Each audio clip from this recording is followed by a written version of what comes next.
Laruan dyan. DIY ko lang. DIY. Kaso ano?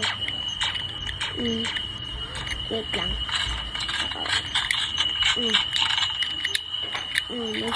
May iba-iba talaga. May kazuyak. Wait lang, guys. Mag-guwibig mo for flavor.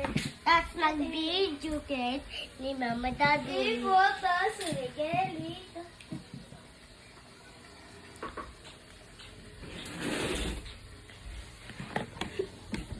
Guys, ngayon maglalaro tayo ng for flavor. Ay! Talaga, guys. Ayaw! Saan ba natin ito?